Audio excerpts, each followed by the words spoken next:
it's not about whether you go to the gym that day.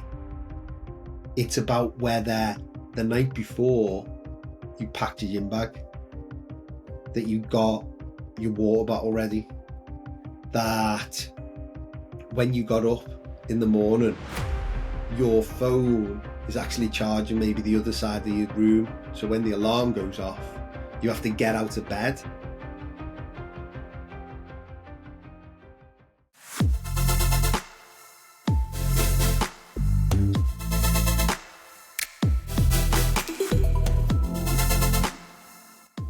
This is Elemental Conversations, where leadership isn't just talked about, it's tested. I'm Tyler, your host, helping you lead with your values, push through adversity, roll with change, and make bold decisions. New episodes every Monday. Subscribe on YouTube, follow us on Instagram, and if you're ready to challenge the status quo, then get ready to let the alchemy of education ignite your passion for learning. Fire, earth, wind, water. This is the Elemental Educator. And now your host, Tyler Como.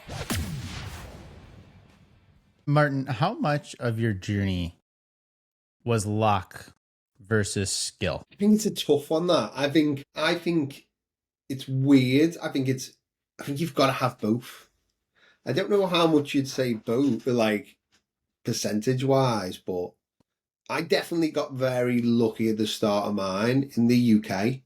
And so obviously I'm a fitness coach for teachers. And when I was first starting out with it all and going online, it was during COVID. And to me, it always links to the story of, if you had like the old Chinese proverb about the man's son with the horse, where every time it's always, the horse runs off, the village say, oh my God, it's terrible. He says, oh, I don't know yet.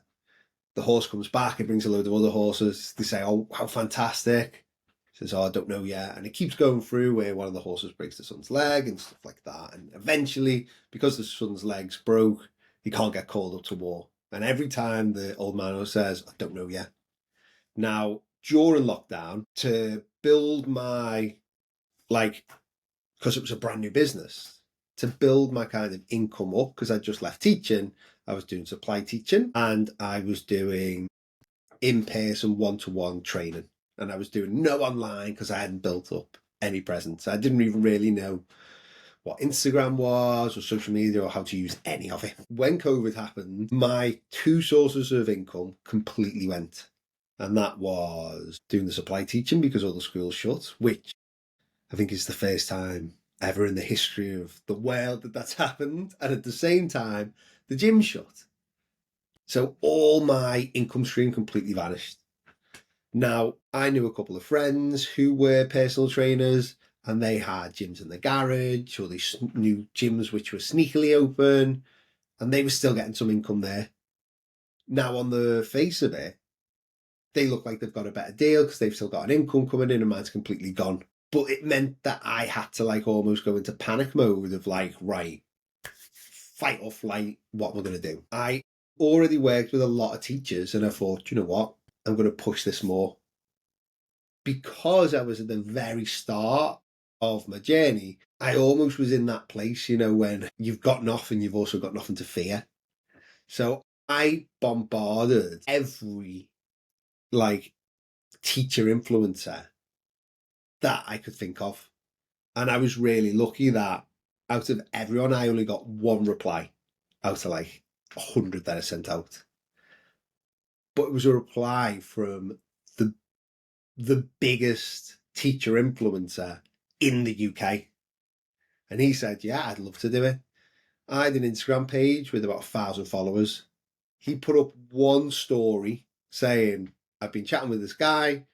He knows his stuff about teaching. Wants to help teachers get fitter. I'm going to give it a go, see what it's like. Give him a follow if you want. That's all he put on his story. And I went from 1,000 to 7,000 followers in 48 hours. Do you know, and that all come from the look of him saying yes, but it also come from the hard work of it. since then, like, I've religiously built my business on that hard work and that effort. But at the same time, there's certain things where I've tried it and it's took off and it's worked. So I've helped use that to like build a business. Like I use a lot of memes online to grow my business, and every mentor I've had told me that they're stupid and they shouldn't be there because it kind of destroys the brand. But to me, it doesn't, because to me, it's a very easy way for me to show teachers that I know exactly what they're going through. I know the problems, I know the stresses, I know the frustrations, and they get a laugh, which they need. Which is why in the past year, I think my page has grown by like 180,000 followers. All that. It's a part of the brand. Yeah. That's it. And to me, it's luck that first one popped off. And it showed me, well, maybe there's something in this. But then it's the hard work not to go, oh, wow, look, that popped off. And instead go, right, let's look at this. Let's double down on it. Let's put that effort in. And that's the big one for me. I think you've got to have luck to succeed. But luck doesn't make you succeed, because you've got to capitalize on what comes your way. And I think that's the one for me. You have to make your luck. Yeah. If you could go back to when you first made this decision to take that leap, what would you tell yourself to do differently right from the start to try to fast track to where you are now? What would you change? Do you know what? I often think about this a lot, and it sounds really corny, but I wouldn't change a single thing. Not because I did everything amazingly, but I think everything you do happens for a reason and to give you something. So I think the perfect example is like when I was out of uni, the first teaching job I got was absolute nightmare. Like the head of the school, the head teacher, he was a tyrant. He was like just a nightmare. To put it in perspective, it was a 1-form entry school, so there were 7 teachers in the school. He took over as head the year before, and in his first year of teaching, all 7 teachers quit. And he was having a brand new set, and I was one of these brand new ones who come in. Now, none of us knew what was going on, and pretty sure 6 out of the 7 left during that year. But I was the first one to go. I lasted 3 weeks and handed in my notice, and I went after 6. And it was because of how draining, how demands, just everything was there to chip away your confidence and and your self-worth. He wasn't a leader, he was a tyrant, and it was mental. Now, it destroyed my confidence. It made me put on a hell of a lot of weight. It took me probably like a year to get over kind of the PTSD of that environment and almost build my confidence back up as a teacher. But because I put on so much weight during that PTSD kind of year after it, because I was self-soothing with food, I then got myself a coach, learned about fitness, learned about nutrition. And that's actually, ironically, why I'm doing what I'm doing today. So if I was to go back in time and change stuff, one of the big things would be, don't take that job. But if I don't take that job, my life goes in a completely different trajectory to now. And I think it's the same with all the little things. Like, sure, there's, I'd love to probably sit down with myself 5 years ago and actually explain to myself how to edit videos and how to like use CapCut and how to make memes earlier and stuff like that. But then again, that took the page in a different direction. Do to me, it's that one of like, there's so many things which were key moments, and a few of them were terrible. But at the same time, like I probably wouldn't change any of them, because one of the worst experiences was that one in the school. Yet that's probably the single biggest transformational moment of my life to now. That coach changed your life. Do you still talk to them? Yeah, we're good friends. We chat. I actually worked in his gym for a while when I was first starting out afterwards and stuff like that. And yeah, we're good friends with it. He helped me understand it all. And it's that thing. I think it's always good to keep those relationships which has served you well. And even hearing relationships, it brings to some of the values in which people stand by and live by and believe in. And with that, we're going to get into our first segment here. But alchemists, welcome to a new episode. We've got an amazing guest, Martin, who is changing the lives of educators by focusing on their diets. Martin, it's my pleasure to have you on the show today. Thank you so much for taking time out of your day to connect with me. Oh, no, you're welcome. And we're going to jump right into our first elemental segment, the earth element, where we talk about values. 3, 2, 1. Rooted in wisdom, driven by purpose, grounded moments is all about values. And there's no better way to see what you truly stand for than playing a game. So, Martin, I'm going to give you a scenario and you can reply in one of two ways. It's either a principle, so something that's core to you that should be core to everybody, or if it's a preference, which means it's okay if not everybody has the same opinion on that one. You ready to give it a try? Yeah, sure. All right. So, the first one, principle or preference, saying no to unpaid work, I think that's a principle. always showing up early, A preference. letting your team fail forward, Preference. taking meetings while walking, Preference. responding to every email, Principle. logging off on weekends, Preference.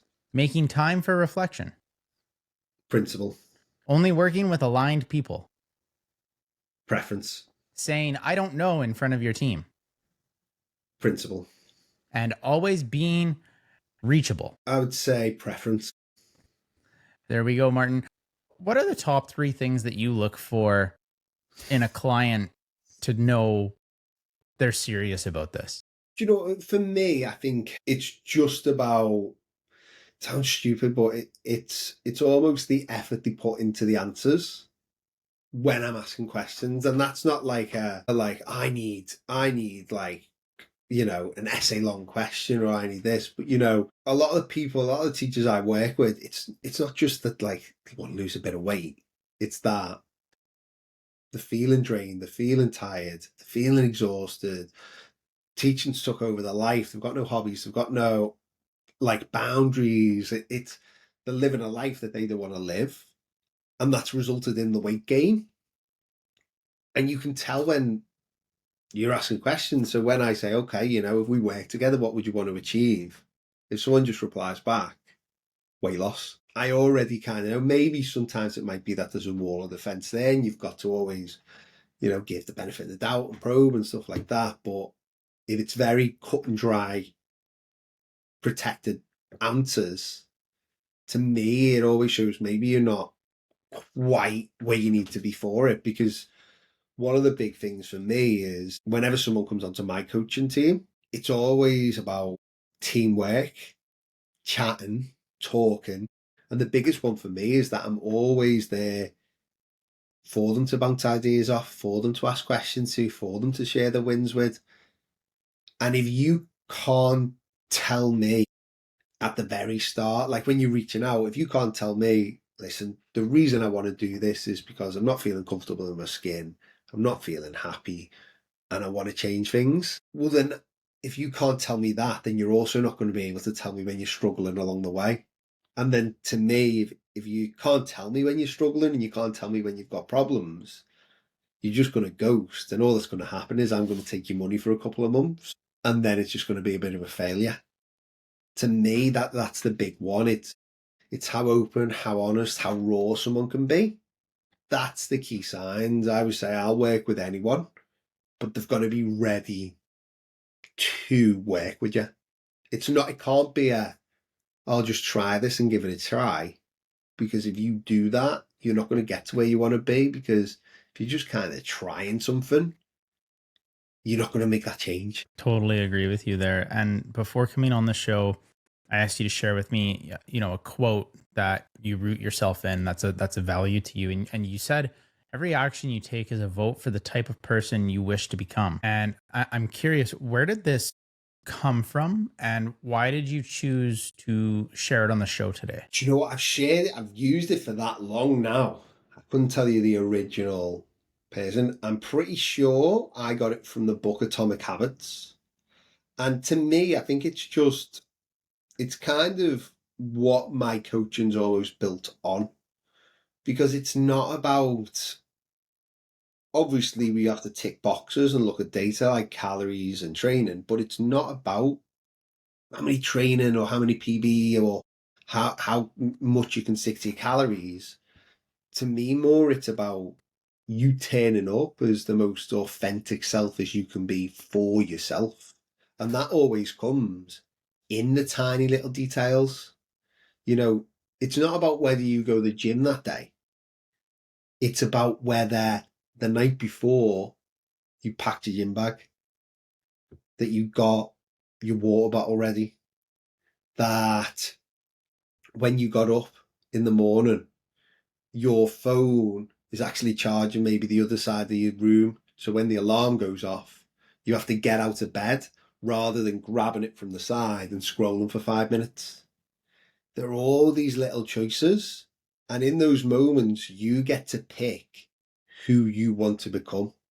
Because just going to the gym, okay, is great. But if you're actively just creating little routines and habits that make it almost that you can't fail with life, that's you becoming the person that you want to be. Every Sunday, when we go food shopping, I get a load of fruit and I chop it up and I put it in all containers. So I've got loads of like little fruit salads to eat during the week.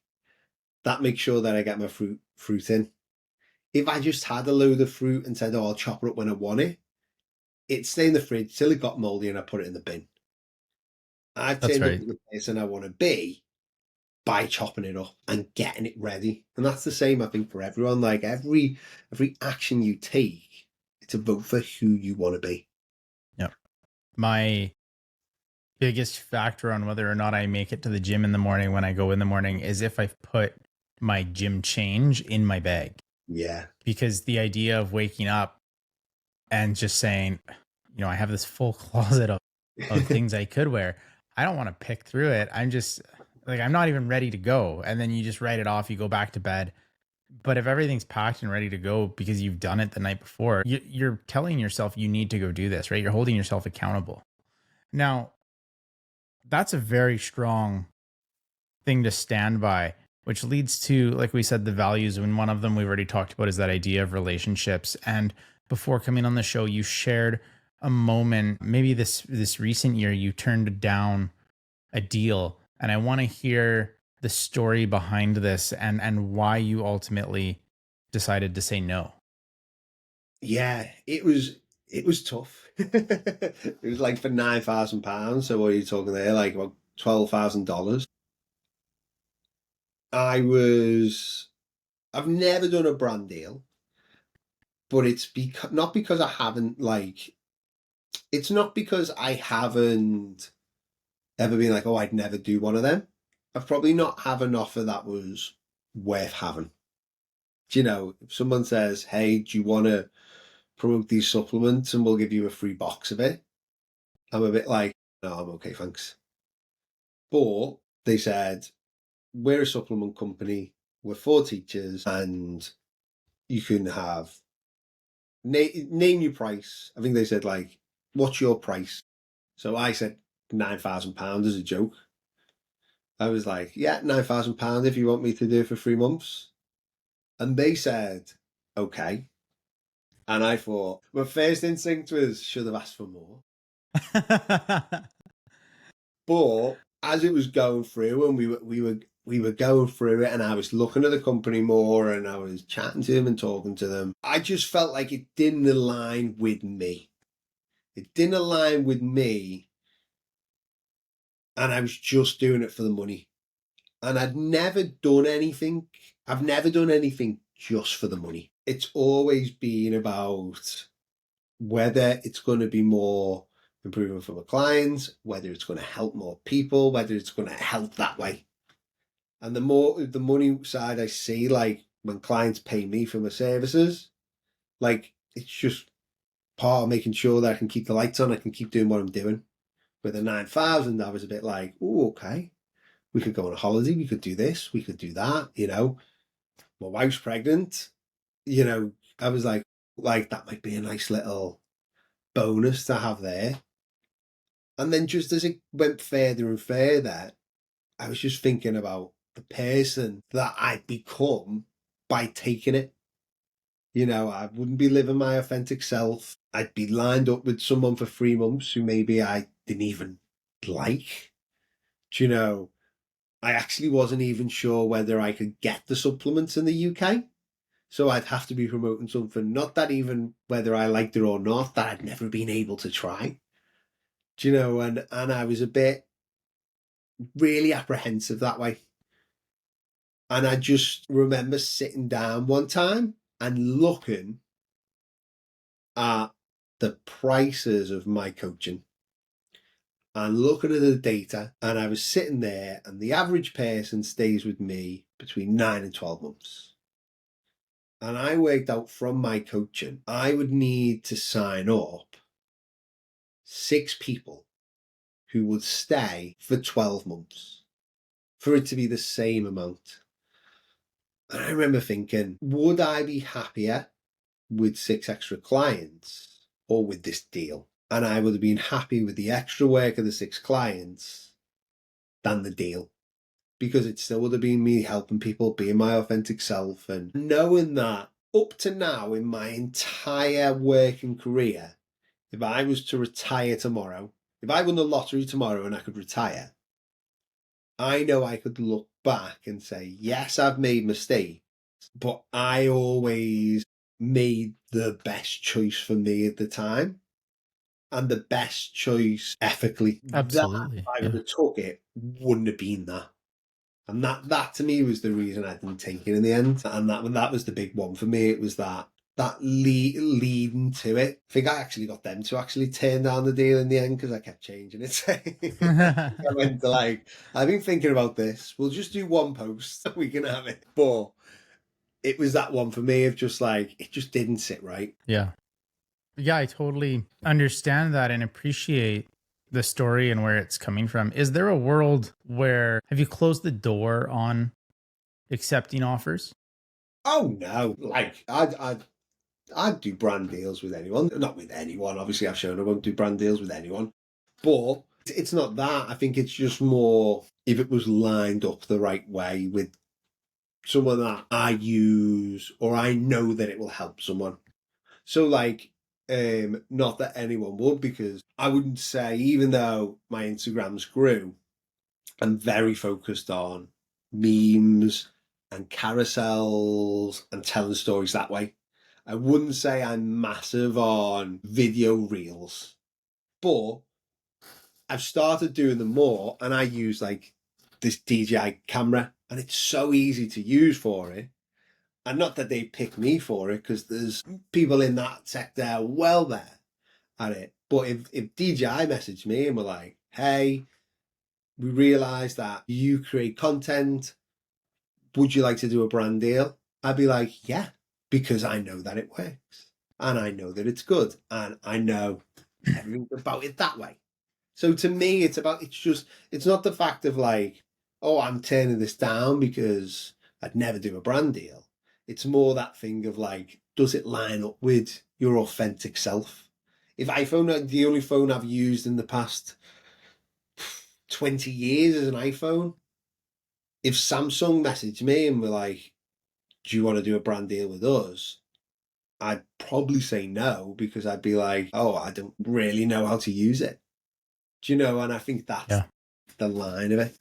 That's such an important thing too. And DJI, if you're listening to this, Martin's email is linked in the description. You now know how to get a hold of him. There's no excuse. Reach out and make a connection. Martin, have you heard of an elevator pitch before? Yes, yeah.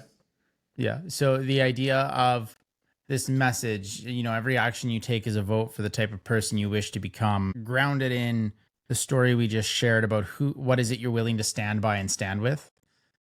Can I get a 15 to 20-second pitch to the audience around why that should be something important to them? Why standing by what you do? Yeah, sure. Well, I think to me, I think everything should be about your deathbed. And I know it's morbid, but at the end of your life, you're not going to care how big your house was, what car you had, how much money you've got in the bank. All you're going to care about is whether you lived your best life. And to me, I think when you go on that ethical, authentic self, you're always going to be able to sleep at night. You're always going to be happy on your deathbed because you know you turned up and did the best that you could for yourself, for your family, and for those around you. And to me, I can't think of a better reason not to do it. Of that. And from saying no, which is a very hard thing to do, to thinking about how you're going to appreciate yourself and how you've responded in the future when you get to look back in the past. We start to talk about the adversity we take on, and that's going to bring us to our air element and our next segment on headwinds and tailwinds.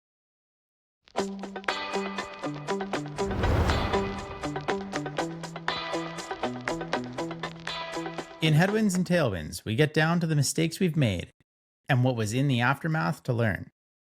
And to get into the comfort zone, we're going to play another game, Martin. This one, a little different. It's Adversity Mad Libs. So I'm going to ask you to fill in some blanks for me, and you can be honest. They can be totally made up. We can see the meme side of you if we want to see it. Totally up to you and how you respond. Ready to go? Yeah, sure. Okay, so filling in these blanks, I once tried to blank, failed completely, and I still ended up blank. I would say once tried to lift weights, failed completely, and still ended up going back. Love that. The last time I felt like giving up was when blank, but instead I blank. I mean, the last time I felt like giving up was when my page was on the decline and I couldn't see where a lead was coming from, but I pivoted and funny enough started the memes, and then that's when it all changed. I thought I'd never bounce back from blank until blank happened. I thought I'd never bounce back from COVID till I reached out to Lee. The weirdest lesson I learned from failure involved blank and blank. Weirdest lesson I learned from failure involved, I'm trying to think. Weirdest lesson I learned from failure probably be barbell bench and a maths lesson. Love that. Now, we talked a bit about your story and we wouldn't relive anything. With that and what's helped you grow and learn, what's one of the biggest mistakes that you've made? How did it shape your future? I think probably like the most obvious one for me, the biggest mistake I always say I made was taking that first job. I think I just chased having a teaching job straight out of teaching school rather than like picking the right one. But from the stress, the strain, the burnout of those, like that time, it just really gave me a perspective on not rushing into things as much, valuing myself a lot more, and also learning probably a little bit more about the world. Like that, it's a bit harsher than you think it is. And I think at 22, I was just very naive in that way. Do you think you'd be doing what you're doing now if you were in a teaching job that you actually loved and wanted to stay in? Yes, I'd definitely say, because my second job I ever got was the last proper, if you take out supply teaching, was the last proper job that I had in teaching. You know, I was there for 9 years. I loved the environment. I loved the school. It was just, I could see that I had a real passion for the fitness and it was growing into something that was worth taking the chance with. I didn't have a clue at the time about where it was going, but I definitely would have took it because I was thinking you can't have regrets. And so you've got to take those opportunities. And I made up I did, because even though I love teaching, I love this even more. So how did you overcome your biggest setbacks of, we talked about COVID hit and you lost all of your income. How did you go from a place of, well, my life sucks, to taking charge? I remember when COVID happened, I was almost quite lucky when COVID happened in the sense of I had saved up a lot of money because I was going to take this leap into self-employment. So I was like, okay, if the worst happens and all my income just goes, I know I've got 6 months of bills paid here. It might be a bit rubbish, and ironically, I remember thinking it might be a bit rubbish. I can't really go out or anything like that, but all my bills for 6 months are paid. And then when COVID happened, obviously you couldn't go out anywhere, but also all my income went. So I knew I had the money for 6 months. I knew I was safe for 6 months. And I remember the first night letting myself wallow, letting myself have that little bit of self pity, and then kind of give myself a pep talk of like, right, you can either sit here and wallow or you can do something about it. And that's when I really focused on looking at social media, looking at Instagram, looking at everything that way, and joining mentorship, looking at reading books more in business, and really trying to thrive that way, because I knew if I give it enough effort, it could go somewhere. And it was just that case of like, by the time the gyms opened back up, I knew I wasn't going back because I had a more successful business out of the gym than I would have had. How do you explain maybe to clients or even to yourself, that flip overnight where you go from, I'm going to have that pity to now I'm going to start taking charge? Whenever we overcome adversity, you're always allowed to react. You're always allowed to have emotion at the start, but you do need to move on.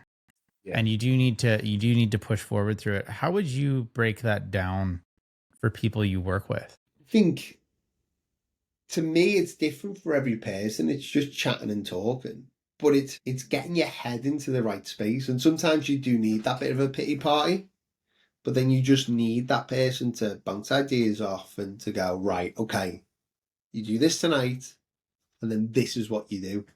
And you just focus on the small little details.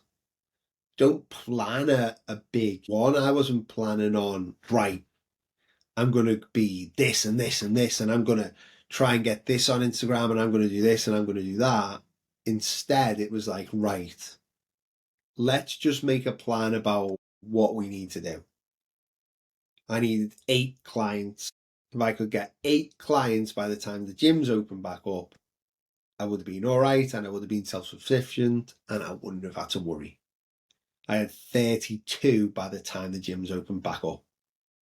And it come from just working hard, giving more than anyone else, but at the same time in a way that wasn't going to bear me out. Comes back to skill, right? Yeah. Your skill set was important to establish 32 clients with a bit of luck in them saying yes, right? Yeah. So Oh, yeah.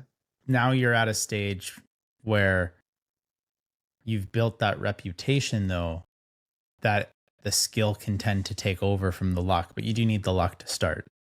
I appreciate the story. I appreciate the vulnerability, and talking about the mindset shift and moving forward.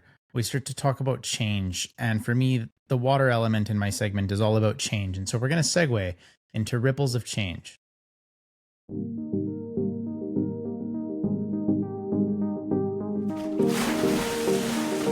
Small shifts, big waves. In Ripples of Change, we discover how to make a lasting impact. And Martin, we are going to play another game here. This one is called Quick Tips.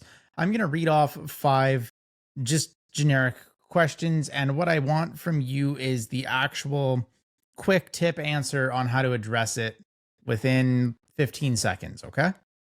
Yeah, sure. All right. What's one thing people overcomplicate and how can they stop? Are we talking on here about general life?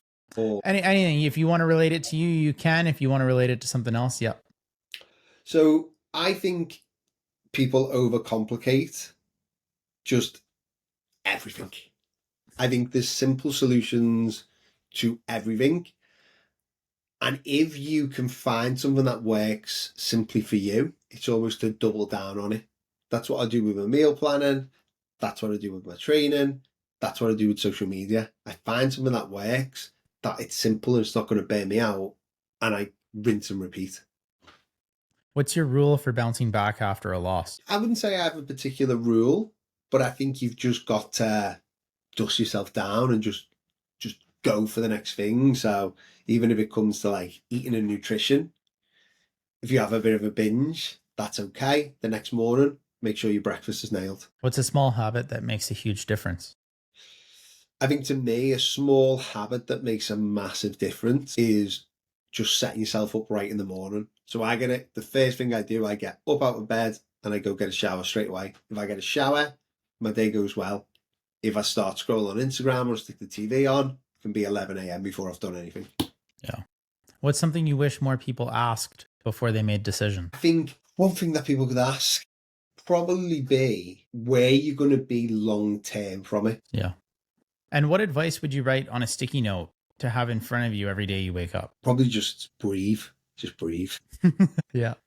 Take charge of your day for me, something like that. Yeah, totally agree. Martin, what are the steps you take when you have to change something? So for me, I think when I've got to change something, it's a lot of visualizing before. So if it's a big thing that I've got to change, I think about it a lot and think about how it could look and how I want it to be. Because when I make the change, I want it to be seamless. I want it to be right, I'm doing this and I'm going to that. Whether it's changing a platform, whether it's changing my food up, whether it's changing my training, I don't want it. I don't like being one of these people to do trial and error. I like to think about things for a while, mess about with them, like have trial and error in the sense of like playing with it and understanding it. But when I'm ready to make that change, it to be seamless. So to me, it's a lot of visualizing and planning. How do you communicate the changes? Just again, it's just kind of what we're doing now, just chatting and talking and being open and always talking about the ideas that I've got so that everyone's kind of got those vague ideas of what is coming. And then when you can say, right, we're doing this, then. And it doesn't matter what you're talking about, what theme it is, but whenever there's a change, people always worry that it's not going to last. And so what do you do and how do you make sure that the changes that you try to implement for yourself, for clients, how do you make sure that they stick around? I think it's just like what I was talking about before. It's that planning and visualizing beforehand. So I will always think about what can go wrong, what can go right, what the snags can be. So I've almost kind of in my brain analysed everything beforehand. And then I can decide on the parts that are worth the risk, the parts that aren't. Like when you do personal training and when you do online coaching, there's so many different platforms that you can download for people to use and you can customize them for yourself. They are all very similar. They're all very similar. And there's one or two that I've seen where I'm like, that bit looks a little bit better, or that looks good. And so I'll download the 14-day free trial. Sometimes I might pay for the basic membership for a month and I'll play around with it and I'll decide, right, okay, should I change or not? And I've never changed yet because the logistics of taking someone over to a new app and the glitches and everything like that, to me, don't compare to an app that's working really well. However, when it might be a system that I'm doing inside the business, or it might be a way that I'm doing Instagram, or the way that I'm talking to someone or setting up, I think it's explaining that change as you're going through. We're doing this might happen, but this is why it's going to be more optimal for you. And I think it's so important whenever you want to put change on someone or in an organization, in an environment, if you haven't experienced or trialed it yourself, then you're already setting it up to fail. So it's so important, even from your messages on when we talked about brand deals, you need to try something before you fully decide if you're going to invest into it. right? That's why you get to test drive a car. That's why you get to go look in a house before you buy. That's why you date before you get married and have kids, right? You get to see if there's compatibility. And so, in order to make a change that lasts, what I'm hearing is you need to take the time to make sure you're compatible with the change. Oh, 100%. I think Yeah. that's the big one. And it's visualizing that and trialing it first. And with that, we start to get into the big decisions we make, which is going to bring us to our fire element and our next segment on Spark or Burn with big decisions. Hey, Alchemists, before we get into our last segment here, if you've enjoyed the conversation with myself and Martin, not only supporting my channel would be a huge favor, but go over to Martin's and support him. Give him a follow, give him a like. Let him know that you enjoyed listening to our episode today. It means the world to the guests. It means the world to me when we hear from you that we've been able to make some kind of impact.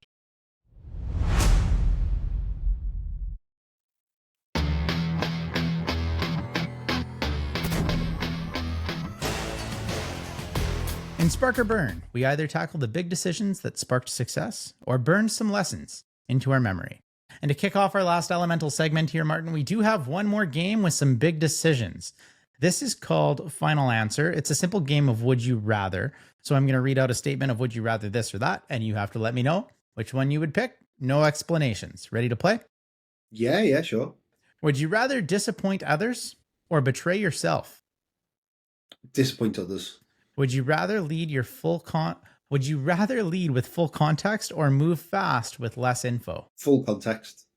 Would you rather always give feedback or always receive it? Receive.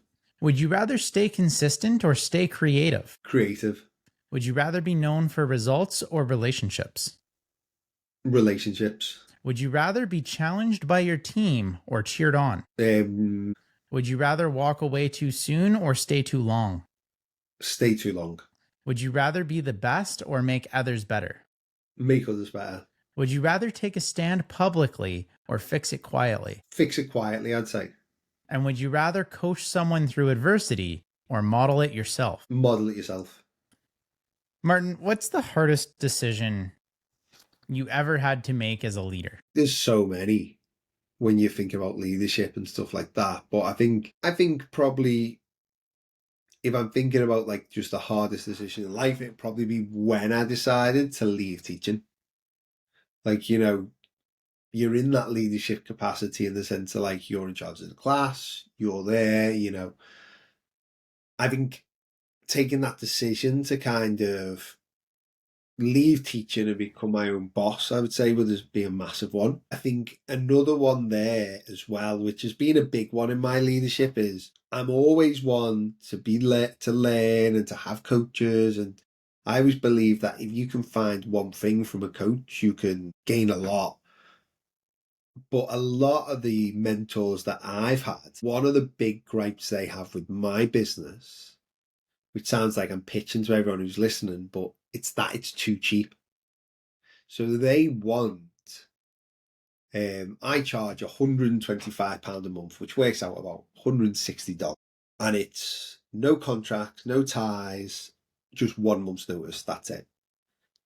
I know people in my space who are charging £2,000, so close to $3,000 for people to work with them. And to me, I've been told my prices should be up there. And yes, from a value point of view, maybe they should be. But to me, the decision I've always took is if I charge £125 a month and I'm fully booked, I can live a very comfortable, good life where I can help support my family. If I'm taking £2,500 up front off each person I sign up on, I am pulling the ladder up from a lot of people there who might need the help. And as well, I'm doing it more for money than value. Because yes, the program can be worth £2,500. I've seen some other programs out there which are charging that, and I know mine beats them hands down. But the big one for me is it's not about building and scaling and creating this massive team. It's about someone reaching out to me on Instagram, getting the support that they need at a price that 99% of teachers can afford, and getting it from me, not paying £2,500 for me to then tell them about this great success coach I've got and bin them off to them. That's right. Now, in hearing that answer, you root everything so deeply back to these values on what you stand by, which is your authentic self. Is this a conscious effort you make, or how do you make sure that this value always shows up in your choices? I think it's because it probably is values. It's the values I have. But I always think of it more as like my gut. So as long as my gut feels aligned with it, and I've got that gut feeling of this is a good idea, then I've never really felt like I've went too far off. When my gut's kind of give me that hint of like, well, I don't know whether this is right. Whenever I've done that and kind of gone against it, they're the times when I've gone, maybe I shouldn't have done that later on. And to me, I think it's just that thing of like, I talked about at the beginning, like, I don't have any guilt in my life. I have no worries in that sense. There is no one who can come at me with anything. Everyone who's worked with me has had an outstanding service. I've never dropped the ball with anyone. And to me, going down that line of rather than how much money can I make, but how proud can I be when I retire, that to me is more important. I couldn't agree more with you there, Martin. And thank you for sharing. One of the last things that I've started to do in this show is the guest that I've had on leaves a question for the guest coming without knowing who they are. And we kind of get a cycle through. And so what I'll do is I'll read the question that my previous guest has left for you, and then we'll get your best answer to it. And then we'll get a question from you for our next guest. Good. So this actually his name is Michael Sad. He is a communications professor in British Columbia, Canada.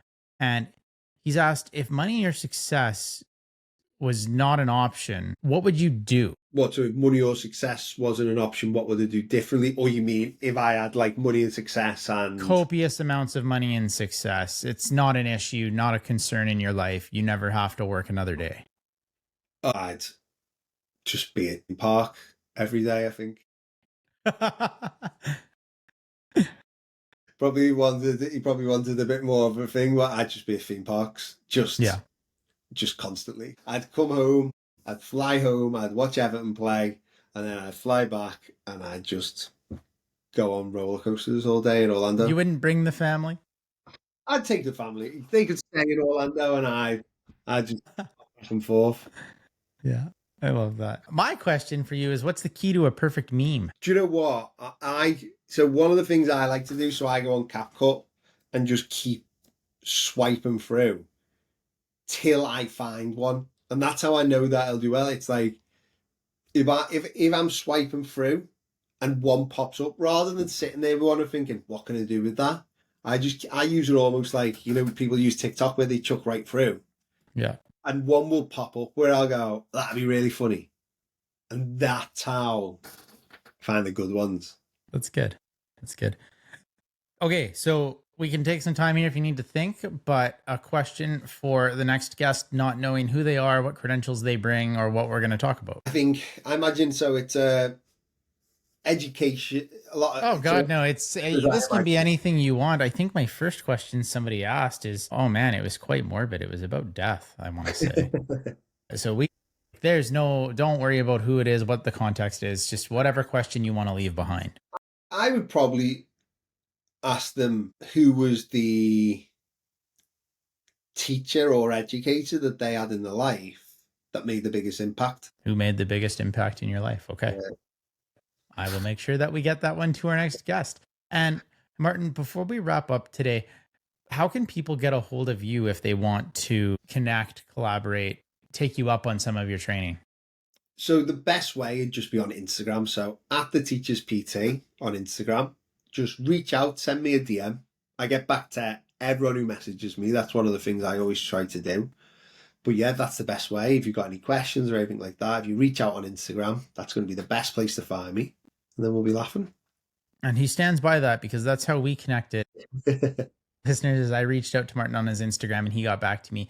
And Alchemists, I want to just take a minute here and say thank you for your time, for listening as well. And Martin, thank you for giving up an hour of your day to sit, connect, collaborate, and hopefully make an impact on the world a little bit and how we lead.